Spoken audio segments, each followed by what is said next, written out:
Vamos a leer Mateo capítulo 19, versículos 16 en adelante, pero lo vamos a ir leyendo pausadito. Y esta historia que vamos a leer aquí es la famosa historia del joven rico, ¿verdad? Yo sé que ya lo has leído y hay muchas cosas que aprender de este pasaje. Es una interacción muy interesante entre Jesús y este muchacho. Algunos dicen que algunos evangelios nomás dicen que era rico. Uno de ellos menciona que era un joven rico, ¿verdad? Pero entonces vamos a dejarlo así, que era un joven rico. Y Mateo nos lo cuenta de esta manera. En el versículo 16 del capítulo 19 dice: entonces vino uno y le dijo: maestro bueno, ¿qué bien haré para tener la vida eterna? Señor, te damos gracias por el privilegio de abrir tu palabra. Yo te pido que tomes este mensaje, tomes estas palabras y tú, Señor, las acomodes a cada uno conforme a nuestra necesidad. Que nadie salgamos de aquí igual que como entramos. Señor, que salgamos retados, que salgamos motivados, inspirados, no regañados, Señor, sino inspirados a cambiar en esto que tú específicamente nos vas a hablar en este día. Padre, es muy importante.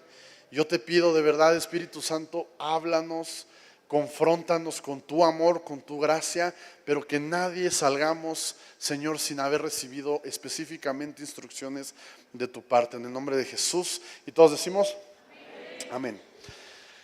Bueno, vemos a este muchacho que se acerca a Jesús, este joven rico, y le hace una pregunta, pero no le hace cualquier pregunta, ¿estás de acuerdo?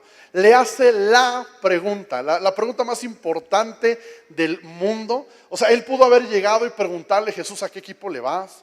No, pudo haber llegado y decirle: oye, ¿cómo haces tus milagros? Porque yo quiero hacerlos también. O cualquier cosa le pudo haber preguntado, pero llega y así como agua va, le dice: ¿qué tengo que hacer? ¿Qué es la pregunta que le hizo? ¿Qué tengo que hacer para tener la vida eterna? O sea, no se anda con rodeos. Ahora piensa por un momento, si a ti te hicieran esta pregunta, ¿qué responderías? O sea, si llega alguien y te dice: oye, ¿qué tengo que hacer para tener vida eterna? ¿Tú qué le dirías? Creer en Jesús, obedecer a Jesús, recibir a Jesús. O sea, tenemos idea de qué contestaríamos nosotros, ¿verdad? Yo creo que si me preguntaran a mí, yo me iría como desde lo principal, ¿no? Yo le diría: ¿sabes qué? Pues mira, todo comienza con el pecado. El pecado nos separa de Dios y esa separación necesita volverse a unir, y por eso está Jesús. O sea, ya le explicaríamos, ¿no?, lo que hemos aprendido que hay que hacer para tener vida eterna, porque esa es la pregunta más importante de todas. Por eso estamos tú y yo aquí, porque queremos tener vida eterna, ¿no? ¿O alguien entró a la reunión equivocada? ¿No? Aquí somos cristianos, andamos buscando a Jesús, ¿verdad? Alcohólicos Anónimos es la que sigue, ¿no? A lo mejor caíste por error aquí, pero es la pregunta más importante. Y siendo esta pregunta, es la oportunidad perfecta para que Jesús de una buena vez nos deje clarito, ¿no?, qué hay que hacer para tener la vida eterna. Pues ¿quién mejor que Jesús para darnos esa explicación? Sin embargo, al continuar leyendo, me doy cuenta que Jesús le responde como medio raro. Mira, en el versículo 19, para empezar, Jesús le dice: no me digas bueno, ¿no? O sea, le dice: ¿por qué me llamas bueno? Ninguno hay bueno sino uno, Dios. O sea, le dice: no andes de barbero, que ya suficiente barba tengo, no necesito más.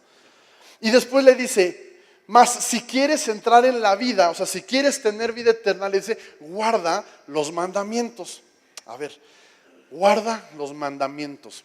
Tú y yo vivimos en una época, le llamamos la época de la gracia, ¿verdad? El Nuevo Testamento. Y hemos aprendido que la salvación, la vida eterna, no se obtiene por obras, sino se obtiene ¿por qué?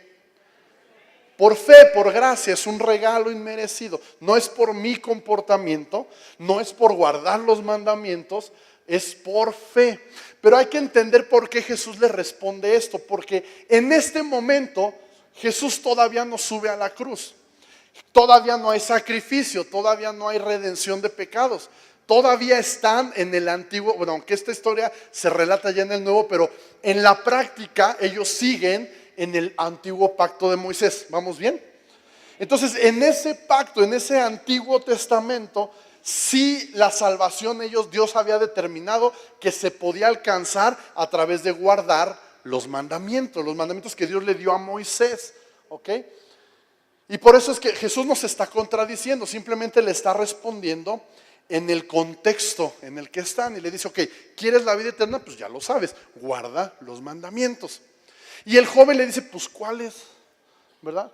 ¿Cuáles mandamientos? Porque en los primeros 5 libros de la Biblia aparecen más de 600 mandamientos. Entonces la pregunta de este joven es justa. A ver, otra vez, Jesús, ¿qué es lo que tengo que hacer para tener vida eterna? Y Jesús le dice, guarda los mandamientos. Y el Señor, pues ¿cuáles? ¿Verdad? Hay más de 600. Y además, este joven era alguien que conocía de lo que estaban hablando, porque era judío. Y esta era una discusión muy común en aquel tiempo de cuáles mandamientos son más importantes que otros. Y tú dirás, bueno, todos son importantes, sí, pero resulta que en la práctica ellos se encontraban con que para guardar uno, pues tenía que medio romper otro. Y para guardar ese, pues tenía como que medio romper este de acá. Entonces, pues, ¿cuál es más importante para saber? En dado caso que tenga que romper uno, pues ¿cuál me sale más barato? O sea, ¿no? De los 3 jarrones, ¿cuál es el más chafa? Y pues ese rompo, si tengo que hacerlo. Tú dices, ¿qué estás diciendo? Mira, por ejemplo, ellos tenían una ley, un mandamiento que decía que el día de descanso no se podía trabajar, ¿verdad? ¿Estamos de acuerdo? Entonces ocurría esto, si ellos iban caminando en el día de descanso con su burro, su vaca, su chivo, y el chivo se caía en una zanja, en una barranca, pues ellos no lo podían sacar porque se consideraba trabajo. Entonces, por un lado, pues está el mandamiento del día de descanso. Entonces el chivo se cayó en la barranca, ¿verdad? O el buey, entonces sacaremos ese buey de la barranca. Pues ellos no podían.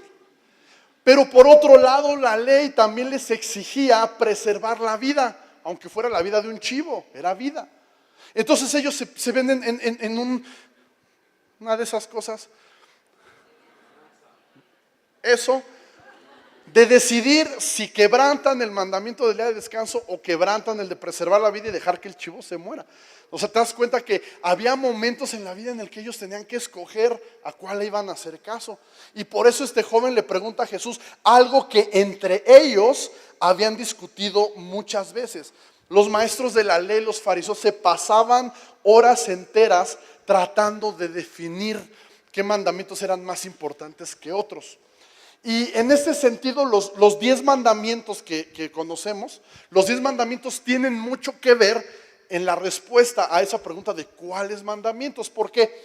Porque los 10 mandamientos en pocas palabras, en 10 renglones, cubren muchísimos aspectos de la vida. En 10 renglones Dios como que resume muchísimos aspectos de la vida. Si tú quieres al día de hoy tener una vida íntegra, una vida justa, una vida socialmente aceptable y cristianamente aceptable, guarda los 10 mandamientos y vas a estar del otro lado, ¿sale? Y vemos que Jesús le responde precisamente citando algunos de los 10 mandamientos. En el versículo 18 y 19 dice, el joven le dice, ¿cuáles? Y Jesús le dijo, no matarás, no adulterarás, no hurtarás, no dirás falso testimonio, honra a tu padre y a tu madre y amarás a tu prójimo como a ti mismo. Rápido, ¿cuántos mandamientos le mencionó? 6. Le mencionó, en realidad le mencionó 5 mandamientos, porque el último, que es amarás al Señor, amarás a tu prójimo como a ti mismo, no viene como tal en los 10 mandamientos. Lo que está haciendo Jesús es resumirle los otros 5. ¿Alguien me sigue?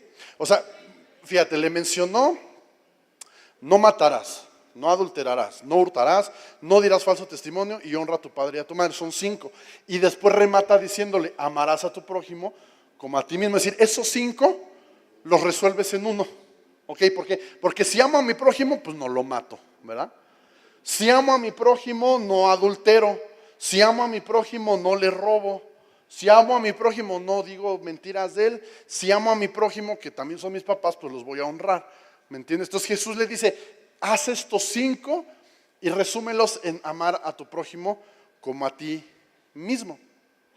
Si te das cuenta, entonces la respuesta de Jesús en cuanto a cuáles mandamientos había que guardar, Él hace una referencia a los 10 mandamientos. Ahora, espérame. En el versículo 20, el joven le responde: todo esto lo he guardado desde que soy niño, desde mi juventud. ¿Qué más me falta? Jesús le dijo: si quieres ser perfecto, o sea, a ver, don Perfectín, que tome, lo has guardado. Don Perfectín, anda, vende todo lo que tienes y dalo a los pobres y tendrás tesoro en el cielo. O sea, no solamente vas a tener vida eterna, no solo vas a entrar al cielo, sino que allá te va a esperar un tesoro. Y le dijo: ven y sígueme. Oyendo el joven estas palabras, fue y vendió todo lo que tenía porque estaba muy emocionado de seguir a Jesús. ¿No, verdad? Dice que se fue triste porque tenía muchas posesiones. ¿Qué pasó aquí? O sea, ¿cómo llegamos a este punto de ser una pregunta tan simple en la que Jesús le pudo haber dicho: mira, te voy a responder la pregunta de toda la historia. ¿Quieres saber qué hacer para tener la vida eterna? Esto y esto, punto. O sea, termina con un chavo que se va triste porque no puede hacer lo que Jesús le pide. A mí se me hace como extraño toda esta interacción entre ellos. Era tan simple que Jesús respondiera lo que debía responder, una forma clara. Pero ¿cuántos saben que Jesús era sabio y Jesús era inteligente? Y Jesús quería ir más allá de simplemente unos cuantos mandamientos o no. Pero primero vamos a ver los 10 mandamientos. ¿Cuántos se saben los 10 mandamientos? Examen. ¿Cuál es el primer mandamiento? No. Ese. El número 1 es: no tendrás. Lo que pasa es que no sabemos la versión, con todo respeto, la versión católica. Pero la versión original, los 10 mandamientos empiezan con este: no tendrás dioses ajenos delante de mí. Número 2, no te harás imágenes. Y todo lo que dice después. Número 3, no tomarás el nombre de Dios en vano. Número 4, guardar el día de reposo. Número 5, honrar a tu padre y a tu madre. Número 6, no matarás. 7, no cometerás adulterio. 8, no hurtarás. 9, no dirás falso testimonio contra tu prójimo. Y 10, no codiciarás. Ahora fíjate bien en esto. Los primeros 4 los voy a encerrar con un así. Ahí está. Los primeros 4 tienen que ver con nuestra relación con Dios. Si te das cuenta es: no tendrás dioses ajenos, no te harás imágenes, no tomarás el nombre de Dios, guardarás el día de reposo. Esos 4 mandamientos tienen que ver con nuestra relación con Dios. ¿Por qué Jesús no le menciona ninguno de esos 4 al joven rico? ¿Alguien tiene alguna idea de por qué Jesús no se toma el tiempo de explicarle o hablar con él acerca de estos primeros 4? La razón es muy sencilla. Él no estaba hablando con un incrédulo, no estaba hablando con alguien que desconociera estas cosas. Él era judío y los judíos son estrictos en guardar estas cosas. Y más esos 4 que son de respeto a Dios. Tú jamás los vas a ver quebrantar alguno de esos 4 mandamientos. Simplemente el cuarto, de guardar el día de reposo. ¿Sabes cómo un judío guarda el día de reposo? Es increíble. A mí me han contado, yo nunca he ido a Israel, pero gente que ha ido a Israel y me ha contado que para empezar el día de reposo de ellos empieza el viernes a las 6 de la tarde y termina el sábado a las 6 de la tarde. Entonces, por ejemplo, si por alguna razón a las 5:59 de la tarde del viernes alguien dejó una llave abierta en la casa y dan las 6 de la tarde y comienza el día de reposo, nadie puede cerrar esa llave porque se considera trabajo. Entonces tienes que quedarte viendo cómo se riega el agua. Y ni siquiera puedes ir y ponerle una cubeta porque, ¿qué crees? Se considera trabajo. Y por ejemplo, ellos el día de reposo comen frío. ¿A cuánto les encanta comer sopa fría? ¿Verdad? El consomé de pollo frío. Y un buen mole frío, ¿no? Ellos comen frío, ¿por qué? Porque para calentar su comida tienen que prender fuego y eso se considera, ya vamos aprendiendo, ¿ves? Entonces ellos son muy, muy estrictos en este sentido. Entonces Jesús sabe que este joven no tiene problema con los primeros 4. Pero lo que Jesús sí sabe es que está hablando con un joven, ¿qué? Rico. Un joven rico en los tiempos de Jesús no era algo normal. Un rico no era normal. ¿Sabes por qué? Porque ellos estaban bajo el dominio de los romanos. Y los romanos eran mala onda y los romanos los oprimían, les robaban, los extorsionaban, los dejaban casi sin nada. Entonces un judío rico era así como garbanzo de a libra, dicen por ahí, ¿no? O sea, era uno entre no sé cuántos. Entonces Jesús sabía que no solo él, sino la sociedad judía estaba muy mal en cuanto a su trato entre unos y otros. Eso no se parece en nada a lo que pasa en México. Aquí somos muy unidos.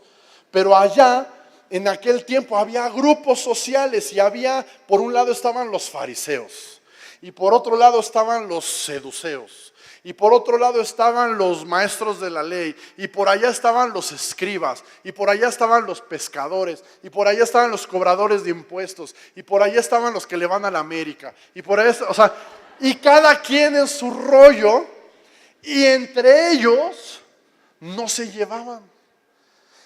Dependiendo cómo te veían, te trataban.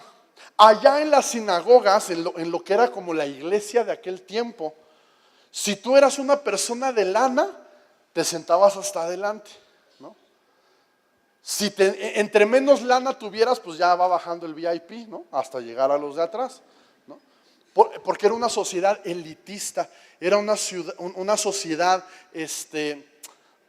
donde se confrontaba un grupo con otro, y Jesús sabía eso, ¿no? Jesús sabía que había desigualdad, había acepción de personas. Todos estos grupos peleados entre sí ni siquiera eran capaces de sentarse a comer en una misma mesa. ¿Yo? ¿Un fariseo con un pescador? ¿Qué te pasa? A mí tráeme, o sea, de los míos, ¿no? ¿Yo con los que le van a la América? Por favor, si su uniforme nuevo está rechafa, ¿no? No les cayó muy bien ese chiste. Entonces Jesús sabía eso. Jesús sabía que este joven, al ser rico, ¿cómo es un joven rico? ¿Cómo son los jóvenes ricos? Por aquí tenemos un órgano que se llama hígado, que los representa muy bien, ¿no? O sea, son sangrones, son soberbios. Generalmente, habrá quien no, ¿no? Si tú eres joven y rico, discúlpame. Pero normalmente son fresas, son altaneros, son lords. Ahora en los Facebook, en las redes sociales, Lord Audi y Lord no sé qué, porque son chavitos que en base al poder y al dinero de sus papás, ellos quieren pasarse de listos con todo el mundo. Entonces este chavo no andaba lejos de eso. Era un junior del pueblo judío de aquel tiempo. Y entonces Jesús no pierde tiempo hablando de los otros mandamientos, porque por muy junior que sea, pues sí respetaba a Dios, porque pues por mucha lana que tengo, pues Dios tiene más. Y por muy fresa que sea, pues Dios puede ser más fresa que yo. Entonces, no tenía broncas ahí. Jesús le empieza a mencionar los 5 mandamientos restantes que voy a marcar ahí con mi lápiz virtual. Ahí está. Honra a tu padre y a tu madre. No se los dijo en ese orden, pero son los que le mencionó. Honra a tu padre, no matarás, no cometerás adulterio, no hurtarás y no dirás falso testimonio contra tu prójimo. Y estos 5 que estamos viendo ahí, Jesús se los resume en amarás a tu prójimo como a ti mismo, ¿verdad? Pero ¿alguien nota algo extraño? Hay un mandamiento que Jesús no menciona, ¿verdad? O sea, los 4 de su relación con Dios, ok, no tenía problema. Le menciona 5 mandamientos, se los resume en uno, pero no menciona el último, que es no codiciarás. Ahora, la realidad es que sí lo menciona. La codicia, ¿en dónde lo menciona? Cuando le dice, ve y vende todo lo que tienes. Y ahí estaba escondido el de la codicia, ¿te das cuenta? Si Jesús se lo sabía bien, ¿no creas que ahí se le olvidó? ¿Y qué pasa cuando Jesús le habla de la codicia? El joven no puede, no puede hacerlo, se va triste, no lo entiende porque es tanto lo que tiene. Ahora, el problema real de este joven está en su corazón y Jesús quiere confrontarlo y quiere sacar ese problema para poderlo resolver. Y por eso es que Jesús deja al final esta cuestión de la codicia, porque Jesús sabía que ese era. No fue al ahí se va que Jesús lo dejó al final. Jesús le mencionó los que sabía que él cumplía, porque esos 5 mandamientos que dijo el joven, eso los he cumplido desde que soy un niño. Entonces Jesús saca su as de la manga, ¿verdad? Y qué hubo con la codicia, vende todo lo que tienes. Y el chavo se va triste, ¿verdad? Vamos a ver estos mandamientos que Jesús le menciona, y el último de la codicia. Y quizá no estés de acuerdo conmigo al 100%, pero yo creo esto que te voy a mencionar. Si miramos esos 5 que están ahí, los primeros 5, esos mandamientos tú y yo los podemos cumplir simplemente ignorando a nuestro prójimo. No necesitamos amarlo, basta con que lo ignoremos, con que hagamos como que no existe, como que no está. Por ejemplo, ¿cuál es el primero? Honra a tu padre y a tu madre. ¿Cuántos chavos hay aquí que podemos ignorar a nuestros papás y darles el avión? ¿Verdad? O sea, y no es que los estás honrando, pero puedes ser obediente, puedes hacer lo que te dicen, pero por dentro te valen un cacahuate, ¿no? O sea, puedes honrarlos sin que te importen. O sea, dices, pues en lo que estoy aquí, ya cuando me case, mira, bye, ¿no? No me vuelven a ver. El segundo, bueno, el sexto, no matarás. Pues si yo hago de cuenta que todos ustedes ni existen, pues ¿a quién mato? ¿Verdad? Pues los ignoro y ¿para qué me van a andar metiendo en problemas? No cometerás adulterio, pues igual, si no existe nadie, pues ¿con quién voy a meter? ¿No? No robarás. ¿Tú crees que el chavo necesitaba robar? Pues era rico, ¿no? Pues ignorando a todo el mundo, estaba del otro lado. No dirás falso testimonio contra tu prójimo. Igual, si no me importas, no voy a andar perdiendo tiempo en hablar mal de ti, porque no me importas. Ajá. Ahora estamos hablando, te decía, de un joven rico que seguramente se juntaba nomás ¿con quién crees que se juntaba? Pues con otros jóvenes ricos. Pero ¿cuántos jóvenes ricos quedamos que había en Israel? Pues bien poquitos, ¿no? A lo mejor eran 5 o 6, o sea, nomás se juntaba con ellos. Ojo, la razón por la que este joven podía guardar estos mandamientos sin ningún problema es porque simplemente él vivía en su esferita, en su mundito, con sus amiguitos que sí le caían bien.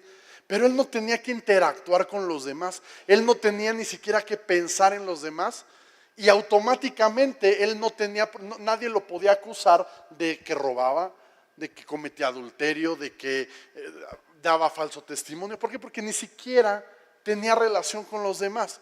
Ignorándolos era suficiente para guardarlos sin ningún problema.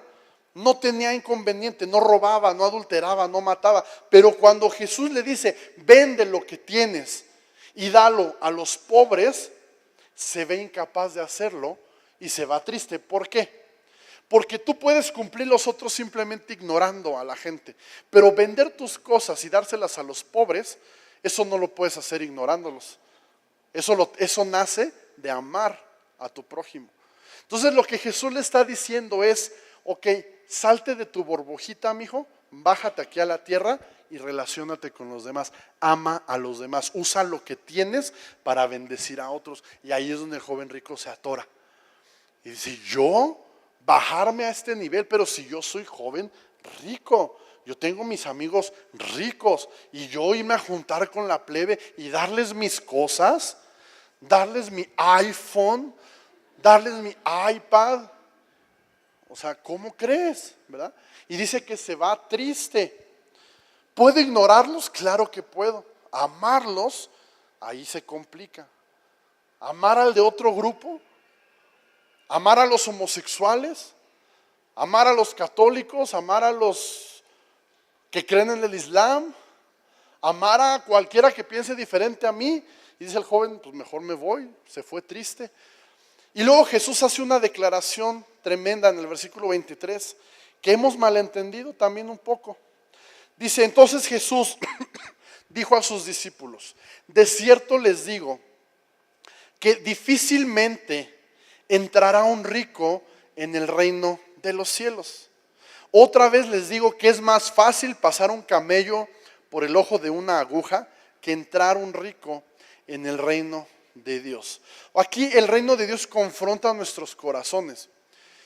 Y Jesús dice, es difícil que un rico entre en el reino de los cielos, pero no nada más un rico.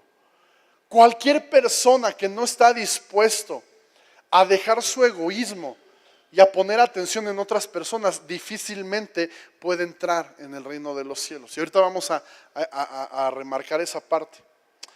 Pero mira la reacción de los discípulos en el verso 25. O sea, Jesús les dice, es difícil que un rico entre al reino de los cielos. Y dice, sus discípulos oyendo esto, se asombraron en gran manera diciendo, entonces, ¿quién podrá ser salvo? No sé si notas ahí como o sea, a mí me hubiera brincado así de, ¿y ustedes por qué son ricos o qué? O sea, volvemos, ¿cuántos ricos había en Israel? Muy pocos. Entonces Jesús hace la declaración y dice, es difícil, no es imposible, dice, es difícil que un rico entre al reino de los cielos. O sea, es como si yo dijera eso ahorita, ¿saben qué, hermanos? Es muy difícil que alguien rico entre al reino de Dios. Entonces, ¿qué vamos a hacer? ¿No? O sea, eso fue lo que estos hicieron. O sea, ellos eran pobres. O sea, los discípulos eran pescadores. A lo mejor Leví era el único, si era Leví o no, el cobrador de impuestos. Ese sí tenía lana, a lo mejor, ¿no? Pero los demás. Entonces Jesús, es como si dijera que se mueran los feos, ¿no? Ah, ya la libré, ¿no? O sea, pues si soy el primero que cae, ¿no? O sea, entonces la respuesta de ellos a mí me llama la atención. Entonces, ¿quién podrá ser salvos? ¿Cómo le vamos a hacer, Jesús? ¿Verdad? ¿Qué es lo que está pasando aquí? ¿Será que nos estamos perdiendo algo ahí que no estamos entendiendo? Porque ellos no están haciendo una pregunta que sea ilógica, todo tiene un sentido. El problema del rico es el mismo que puede tener cualquier otra persona. No solamente los ricos lo padecen, lo podemos padecer todos y se llama egoísmo. El no ser capaz de dejar de pensar en mi propio beneficio por pensar en el de los demás. Por ejemplo, en un negocio, no importa que el otro pierda mientras yo gane, ¿verdad? ¿Eso qué es? Egoísmo. No me importa si tú pierdes con tal de que a mí me vaya bien. En las relaciones de pareja, quiero que seas feliz mientras tu felicidad me haga feliz a mí. ¿Sí o no amamos de esa manera? Sobre todo los hombres somos muy dados a amar de esa manera. A veces hacemos cosas por nuestras, yo me he cachado varias veces. Hago cosas por mi esposa, no porque esté demostrándole a mi amor, sino que lo hago para que esté feliz y al ser feliz ella no me molesta tanto y yo soy feliz. Estoy haciendo una confesión, de verdad. Y no soy el único, por eso me la aviento, ¿no? O sea, quiero que seas feliz mientras tu felicidad me haga feliz a mí. Y eso se llama egoísmo. No me importa si el mundo se cae a pedazos, mientras el lugarcito donde yo esté se mantenga firme. Y ese era el problema del joven rico, egoísmo. No ser capaz de salir de su propia piel y ponerse en los zapatos de los demás. Y lamentablemente es un problema que no nada más tienen los ricos. Lo tienen los ricos, lo tienen los pobres, lo tiene la clase media, los tienen todos, lo tenemos todos. Porque es una de las condiciones que tenemos como ser humano, que somos pecadores. El rico no guardaba los mandamientos que guardaba porque amara a su prójimo, los guardaba porque no necesitaba amarlos, ni siquiera convivir con ellos. Pero para cumplir el pedido de Jesús necesitaba amor, necesitaba amar al prójimo y al no poder hacerlo se fue triste. Me tomé la libertad de reescribir el diálogo de Mateo 19, 23 y 24. Le vamos a poner Mateo 19, 23 y 24, versión David Cortés 2006 revisada. ¿Ok? Dice, entonces Jesús dijo a sus discípulos, de cierto les digo que difícilmente entrará alguien que no ame a su prójimo en el reino de los cielos. Otra vez les digo que es más fácil pasar un camello por el ojo de una aguja que entrar alguien que no ama a su prójimo en el reino de Dios. Y tú dirás, no, David, le estás cambiando, lo estás alterando. A final de cuentas, Jesús, ¿en qué resumió toda la ley? Amar a Dios y amar ¿a quién? A tu prójimo. ¿Y eso a qué nos da acceso? Al reino de Dios. Entonces, esta transcripción es correcta. Es más difícil, es más fácil pasar un camello por el ojo de una aguja, lo que sea que eso signifique. Es más fácil que alguien que no ama a su prójimo entre al reino de los cielos. Entonces la pregunta de los discípulos ya no suena tan descabellada. Entonces, ¿quién podrá ser salvo? Porque a mí me cuesta un chorro amar a estos y aquellos y aquellos. Jesús, entonces, si tú me estás diciendo que nadie que no ame a su prójimo puede entrar a tu reino, entonces, ¿cómo le vamos a hacer? ¿Te das cuenta que ya tiene sentido la preocupación de ellos? Porque Jesús no estaba hablando del dinero del joven rico, estaba hablando de la situación de su corazón, del no ser capaz de dejar su egoísmo y amar a los otros y vender todo lo que tenía y seguirle. Yo haría la misma pregunta que ellos. Señor, entonces, ¿quién podrá ser salvo? Yo no soy capaz de amar a mi prójimo, o al menos de amarlo con el amor que tú me estás pidiendo que lo ame. Porque nuestro amor, tú y yo amamos, sí amamos, pero nuestro amor es muy chafa. Es de una calidad pirata, es muy chafa, muy corriente. Pero en el versículo 26 Jesús siempre nos da la respuesta y su amor nos responde. En el versículo 26 dice, y mirándolos Jesús, o sea, Jesús dejó lo que estaba haciendo y los miró a los ojos. Y les dice, para los hombres les parecerá imposible, pero para Dios todo es posible. O sea, Jesús nos está diciendo, manantiales, sí se puede. Sí puedes vivir una vida fuera de tu egoísmo. Sí puedes vivir una vida de amar al prójimo con un amor genuino. Sí se puede, no te preocupes. Si puedes llegar al cielo, solo tienes que amar a tu prójimo como a ti mismo.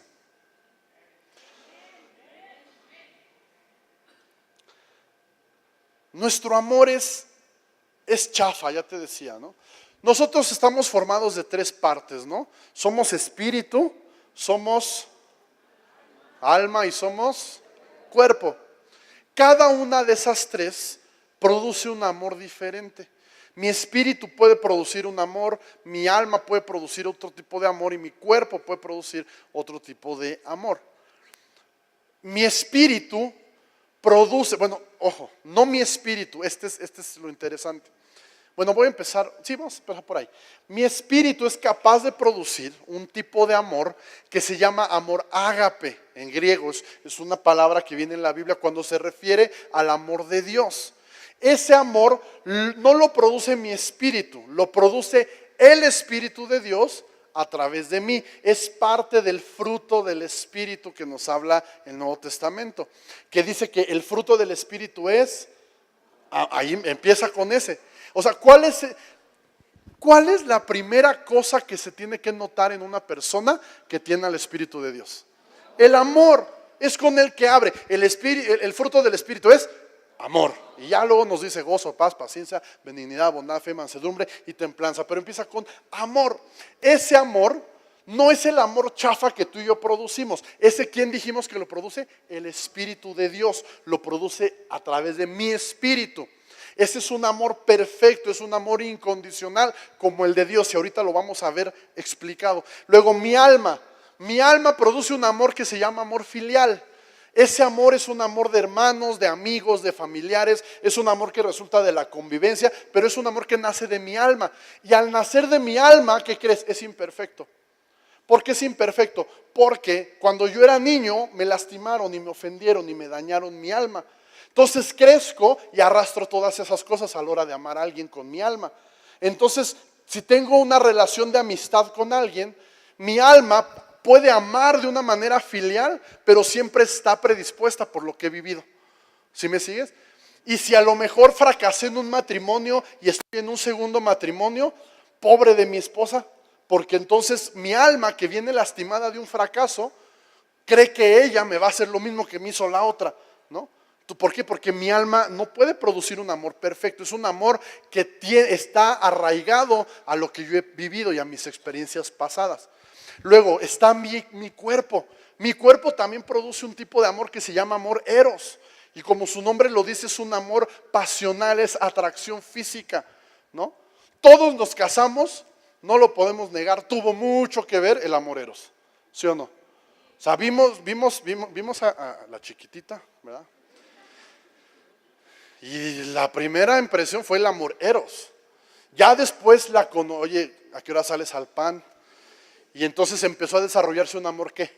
Un amor filial, ¿verdad? El miércoles en varones hablábamos de eso. A veces creemos que a la mujer nomás hay que amarla con el amor ágape de Dios. No, mijo, tu mujer necesita eros y también necesita filios. No nada más necesita ágape. Necesitas amarla con los tres. Porque una mujer podrá tener filial y podrá tener ágape, pero también le hace falta eros. Ay, mujeres, tenían que decir amén. Y los hombres, aunque parezca que solo queremos eros, también queremos filial y también queremos ágape, necesitamos los tres, ¿no? Entonces, ¿por qué te estoy diciendo esto? Ya se me olvidó, porque el amor que nace del Espíritu, ese es con el que Dios nos manda amar al prójimo. No nos está diciendo que amemos al prójimo con filial y por favor mucho menos con eros, ¿verdad? O sea, no, filial, pero no basta el filial. ¿Por qué? Porque el filial es un amor condicional. El filial es el amor que nuestros papás nos enseñaron y nos lo enseñaron mal. No es su culpa, no es porque ellos como papás nos quisieron arruinar, es que es el amor que a ellos también les enseñaron. Y entonces nosotros crecemos enseñados en un amor condicional. Si te portas bien, te amo mucho, ay, y te apapacho, pero nada más te portas mal, condenado, y ni te me cruces, ¿verdad? Entonces nosotros crecemos sabiendo que el amor lo podemos perder, que tengo que hacer cosas para mantener el amor de otras personas hacia mí. Y a la hora que yo doy amor a otros, ¿qué crees? Pues la aplico igual. Entonces, mientras hagas las cosas como a mí me gustan, te amo. Todos somos amigos cuando haces las cosas como a mí me gustan. Pero nomás me lleves la contraria y como que ya mi amor se empieza a tambalear. Ya como que siento que no te amo tanto, ¿verdad? Y si de plano la cosa no da para más, pues ahí muere y me busco otro amigo, ¿no? Entonces, hay que entender eso. Es el amor de Dios y solamente lo podemos experimentar si su Espíritu está en mí y es capaz de producirlo, porque es un fruto del Espíritu, no mío. Yo no lo puedo producir. El mejor amor que puedo producir es chafa, es condicional, es feo. Pero el amor de Dios es perfecto, ese es incondicional. ¿Qué quiere decir que el amor de Dios es incondicional? Quiere decir que no hay nada tan malo que puedas hacer para que Dios te deje de amar. Y no hay algo tan bueno que puedas hacer para que Dios te ame más. ¿Sabes? El amor de Dios no tiene niveles. El de nosotros sí. Empezamos amando poquito, luego amamos más y amamos más. Y te amo mucho, te amo poquito, te amo más o menos. Dios no. Dios nunca vas a encontrar nunca vas a encontrar un versículo en la Biblia que diga que Dios te ama mucho o que Dios te ama poco. Dios te ama, punto. Su amor no es condicional. Entonces hay personas, hay cristianos que viven esforzándose para ser mejores y hacen cosas pensando que por hacer cosas buenas Dios los va a amar más. Y la realidad es que te ama igual que a los que están en la cárcel porque mataron gente, te ama igual. ¿Ves? No nos gusta porque es qué injusto, ¿verdad? O sea, se nos hace injusto por el amor chafa que nosotros conocemos. Pero el amor perfecto de Dios así es. Nos ama igual a nosotros. O sea, Jesús lo mismo murió por ti, por mí, que por el peor chapo del mundo. O sea, si es chapo, el chapo, o sea, ¿me entendiste, no? O sea, Dios nos ama a todos incondicionalmente. Ese amor es el amor que es, por eso Jesús dice, ama a tus enemigos, ora por los que te persiguen. ¿Tú crees que desde mi amor filial yo voy a orar por alguien que está hablando mal de mí? ¿Tú crees que en mi amor eros voy a orar por alguien que anda hablando mal de mí? ¿Verdad que no? ¿Cuál es el único amor que me puede hacer orar y bendecir a los que me persiguen? El amor ágape que surge de mi espíritu en contacto con el Espíritu de Dios. Ahora vamos a ver cómo se ve el amor ágape. Primera de Corintios, capítulo 13, versículo 4 en adelante. Y yo te voy a pedir que compares tu amor chafa con este amor perfecto que Dios nos va a enseñar. Dice, el amor ágape, el amor perfecto de Dios es paciente. Ya, espérate ahí. Es paciente. Ay, ya, chiquitas, que ya me urge, mi amor, ya. Espérate, pues ya nos faltan 6 meses para casar. Pero es que ya. Es paciente, mijo. Dile, léele dile, mira, el amor es paciente, sácate de aquí, ¿verdad? Aplícalo a otras esferas de nuestra vida. Todos tenemos ese familiar que Dios lo está llamando, ¿verdad? Pero como que no se decide, ¿no? Está sí, no. Viene una vez y deja de venir 1 año, y luego viene 2 veces y deja de venir 3 años. Y en esa ida siempre te habla en la noche, ¿verdad? En la madrugada, para que le atiendas, le escuches. Y llega un momento en el que decimos, ya me hartó, ¿verdad? Que se rasque con sus uñas. Pues si no va a entender, ¿para qué me está molestando? El amor es paciente. ¿No es el amor de Dios paciente con nosotros? Conmigo es extremadamente paciente. O sea, hay veces que yo mismo me quiero dar vara y Dios todavía me tiene paciencia, ¿no? Porque es paciente hasta la muerte, hermanos. Paciente. Hay una canción que dice, su amor no tiene prisa. Nosotros vivimos apresurados porque la gente cambia. Y es algo que yo hablo con mi esposa a veces. Y ella a veces se desespera porque, es que ¿cómo es posible? Le digo, déjalos. O sea, cada quien vivimos el proceso diferente. Unos en 1 semana ya dejaron 1000 cosas. Otros llevan 3 años y apenas medio van dejando una cosa. El amor de Dios no tiene prisa. Paciente. Es bondadoso. O sea, que solo da lo bueno de sí mismo. ¿Cómo es nuestro amor? ¿Damos lo bueno? ¿Damos lo mejor de nosotros mismos? ¿A quién se lo damos? ¿A quién no se lo damos? Yo les decía en la mañana, ¿cuántos de nosotros como hombres afuera damos nuestra mejor versión? Y somos los amables, los lindos, los atentos. Y en casa llegamos a vomitar nuestra peor versión. Y a nuestra esposa no le damos un amor bondadoso, le damos un amor maldoso, como se diga. O sea, nuestra peor parte, ¿no? Es un amor bondadoso todo el tiempo. El amor no es celoso. No es celoso. No eloso, sino celoso. Y tú podrás decir, David, pero Dios dice ahí que Dios es un Dios celoso. Todos somos celosos, ¿o no? Sí somos celosos. O sea, el que diga que no, préstale a tu esposo un vato una noche. No, somos celosos. O sea, los celos no son malos en ese nivel. O sea, celos es, esto es mío y nomás mío, y no lo presto. Y Dios es celoso con nosotros así. Usted es mío y no se lo va a prestar al diablo. Pero esos no son unos celos enfermizos. Dios no anda así de, no vino a la iglesia el domingo, se me hace que se fue a la católica, ¿no? Él no anda así, ¿no? O sea, no es celoso en un sentido de celos enfermizos. No es fanfarrón, no es orgulloso. Fanfarrón, pues no sé cómo lo vamos a aplicar, pero orgulloso. Me dejó en visto en el WhatsApp. Pues no le voy a escribir hasta que me escriba, ¿no? No es orgulloso. Y aplicándolo en otro sentido, porque esto no es de matrimonio, o sea, como que tendemos, es lo más fácil de aplicar quizá, pero aplícalo al amor que Jesús le estaba pidiendo al joven rico. Orgulloso, ¿sabes? Yo veo una iglesia cristiana, tristemente te lo digo, veo una iglesia cristiana orgullosa.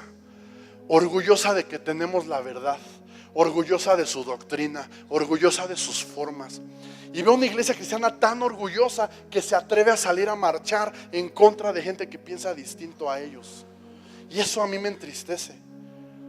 Porque, ¿sabes? El orgullo es pecado, aunque estés orgulloso de ser cristiano, sigue siendo pecado. El amor de Dios no es orgulloso. Jesús no tenía la verdad, Jesús era la verdad. Y Jesús ¿alguna vez le estorbó ser la verdad para acercarse a grupos minoritarios de su tiempo? No. Honestamente, yo no me imagino a Jesús marchando en contra de nada. No me lo imagino. Yo me imagino a Jesús, como lo dijo un pastor hace poquito, lavándole los pies a la gente, no haciendo marchas. Porque no es un amor orgulloso, no es un amor ofensivo, ya ni hablemos de ofender. No exige que las cosas se hagan a su manera. No, y si no es así, ya no te amo. Y si no piensas igual que yo, ya no te amo. Y si no crees lo mismo que yo, ya no te amo.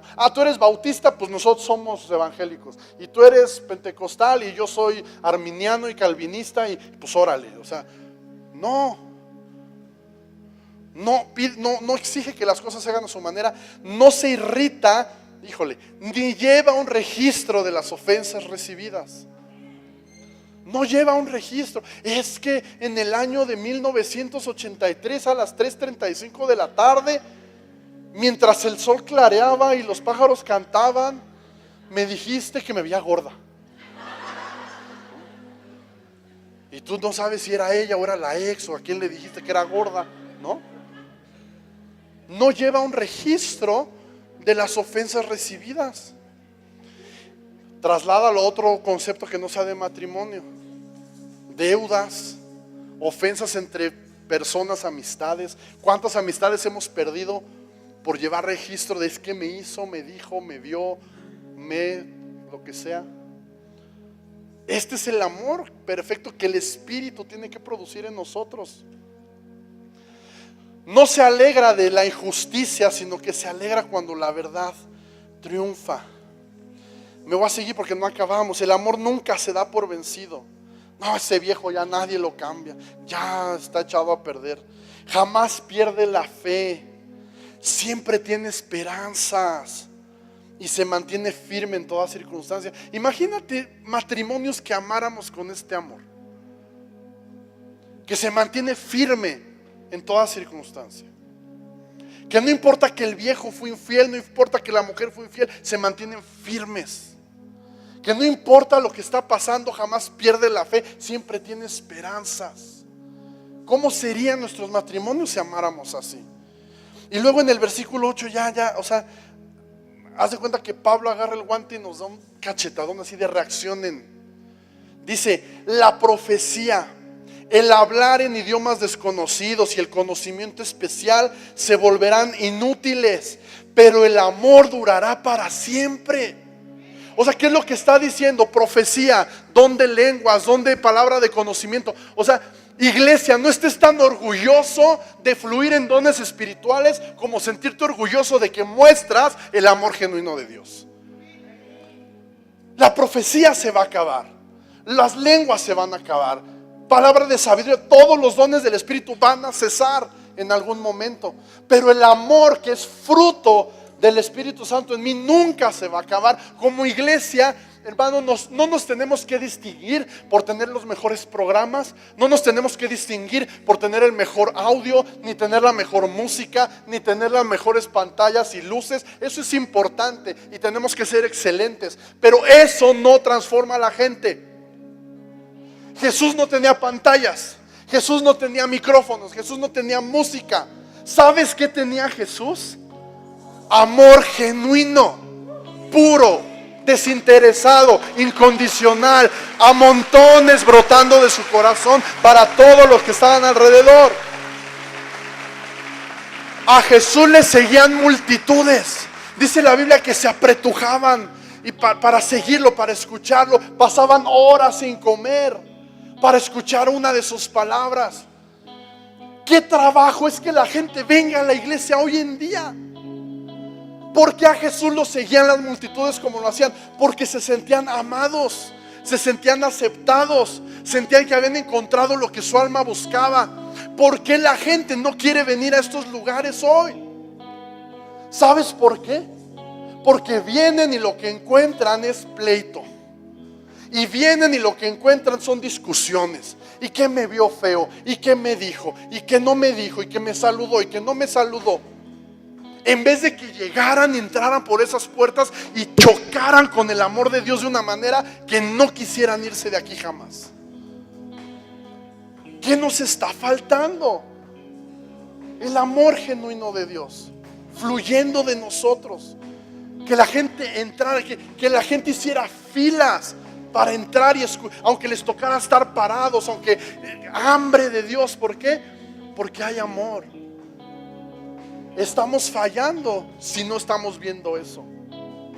Estamos perdiendo demasiado tiempo en discusiones inútiles, profecía, esto, aquello, programas, cosas que son importantes. Pablo no está diciendo que no hables en lenguas. Pablo no está diciendo que no profetices, pero está diciendo que es más importante el amor. Segunda de Tesalonicenses 3:5, y con eso termino. Esta es mi oración hoy, esta tarde, por todos los que estamos aquí. Que el Señor nos guíe el corazón a un entendimiento total del amor de Dios. Yo oro para que Dios te guíe y me guíe a un entendimiento total del amor de Dios. No de ese amor chafa que yo produzco, sino de este amor que estamos leyendo. El amor perfecto, que podamos entenderlo. Y no solo eso, dice a una expresión plena de ese amor de Dios. No basta con que lo entendamos y lo recibamos, lo tenemos que expresar, lo tenemos que esparcir hacia los que nos rodean. El día que tú y yo hagamos eso, hermano, estos lugares no van a caber, no van a alcanzar, no van a ser suficientes, porque la gente va a querer estar aquí y se van a incomodar y van a hacer fila y vamos a tener reuniones llenas, 5 o 6 reuniones en domingo, no sé, otras en sábado. Y no vamos a caber. ¿Por qué? Porque la gente va a llegar y va a decir: no sé qué pasa, no sé qué están cantando, no sé a dónde me vine a meter, pero aquí hay algo que me hace sentir bien. Aquí hay algo que siento que me está llamando, algo que me quiere transformar, y me quiero quedar aquí y voy a regresar.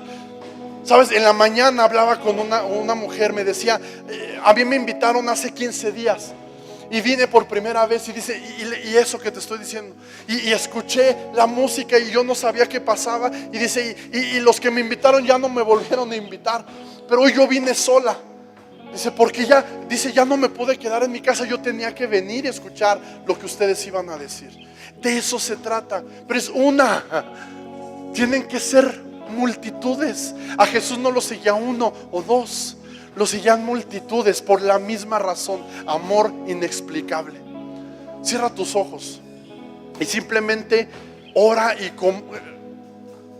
deja que el Espíritu Santo te confronte la manera en la que tú amas y la manera en la que Dios nos pide que amemos. Yo sé que a lo mejor entre nosotros hay pleitos. A lo mejor tienes problemas con alguien en particular, porque dijo de ti, porque no te saludó, por lo que sea. Yo te invito, no dejes que el diablo lo use para minimizar el amor que tienes tú para mostrar a otros. Si te toca sufrir que alguien hable mal de ti, súfrelo. ¿Qué importa? De verdad, ¿qué importa que alguien pueda decir algo mal de ti? ¿Qué importa que alguien no te saludó? Tú salúdalo. ¿Qué importa que te vio feo? Yo no sé, a veces son cosas tan absurdas. Padre, yo te pido que tú nos lleves a ese nivel de entendimiento. Y no solo entendimiento, Señor, sino a ese nivel de expresión. Padre, que este lugar sea un refugio, no solo para nosotros, sino para la gente que está allá afuera perdidos, sin encontrar. Son como ciegos guiando a ciegos, Señor, y nosotros tenemos las respuestas, pero ellos no quieren saber nada de nosotros, porque hemos fallado en este punto, Señor. Señor, enséñanos que ya basta de religión, basta de legalismos, de listas de qué hacer y qué no hacer, que entendamos que se trata de amarte a ti, de amarnos entre nosotros. Eso es todo lo que necesitamos. Amor genuino, fluyendo de ida y vuelta entre nosotros. Y eso, Señor, la gente lo va a percibir.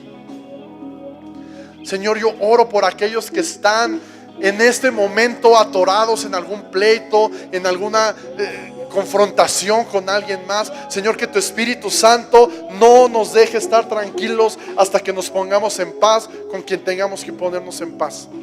Señor, pero que no le demos más espacio al enemigo en este punto. Que lo que nos distinga en este mundo sea el amor que fluye entre nosotros, que fluye de ti y que lo haces nacer en nuestro espíritu. Ese amor perfecto, incondicional, con el que tú nos amas. En el nombre de Jesús, que así sea.